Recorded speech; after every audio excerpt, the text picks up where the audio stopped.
Vasquez. 91. Lee. Where I come from, people don't follow their dreams.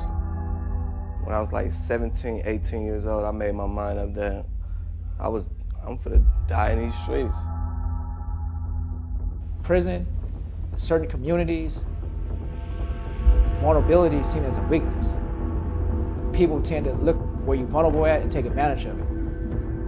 In this environment, the rap, that's their language, that's their way of communicating. To keep it real, I'm not really in the writing mood because I'm trying to live wise and not die a fool. And I'm gonna read from the lies that we buy into. Tapping into my feelings and putting my emotions out there is something that, in my environment, you don't really do. This process of utilizing art for emotional, social, financial education could change the world. Because it's time for truth, untie the noose, just let me breathe. I'll plant seeds and I'll find my roots. You don't be vulnerable. You don't, expose your feelings to different people. First thing I want to make sure you understand is that it's not an open mic. Do you understand we're not an open mic? Because an open mic means anybody can come and anyone can do anything they want. We're here working. One another.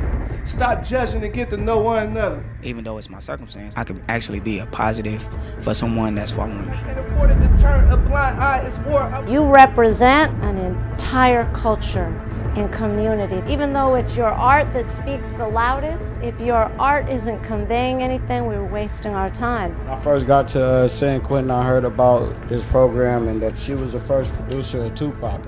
Growing up in the hood, listening to his music, I wanted to meet you just because you knew him. Pac wanted to write the piece that changes somebody's life tomorrow. You don't really know who a person is until they open their mouth. I educated myself because I was born in ignorance. If dreams wrote checks, my loved ones would thrive. That one song, that one poem, that one drawing can have more impact than us sitting around over and over having discourse. So what do you think your responsibility is to your audience and to younger people who are going to be listening to and are listening to your lyrics? Sometimes in here, and if we honest, it's the hype thing up in here, man. Let's keep it honest, man. I do hype it up sometimes. That's all I'm saying. So let's first accept the fact you do that. When I perform, I want people to feel me. I'm gonna give you my all, and I want you to know who I am. That doesn't mean that I'm just going out creating this message. This is where I'm from. This is what I live. Right. So when I put this out to the masses, they relate. All because for the block, for the turf. And it's a possibility I might not never get out of here. Look in this room, bro. Yeah. I mean, look up in here, man. Like, you don't see nothing but blacks in this There's home. a lot of fathers in here, too. And as a man, you don't want to be viewed as being weak.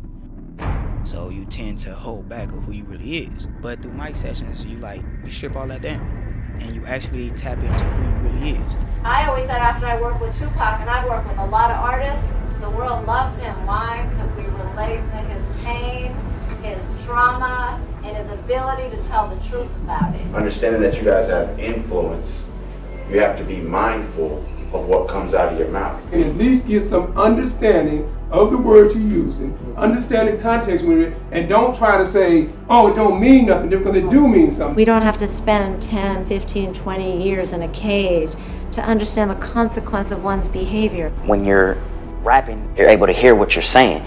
And when you're able to hear what you're saying, you could be like, dang, I have a better understanding to myself. This is what's really going on with me. Fundamentally, someone that's worked on themselves and worked on their emotional issues is going to be a much safer person to be around. I think our biggest downfall is we didn't understand or even acknowledge that there's a greatness in us. We settle. Everybody in here settled. All my life, I ain't get it. The stuff that I glorified when I was young, I was wasting my time. Sometimes the brightest minds are behind bars, blinded because brilliance misdirected is lethal.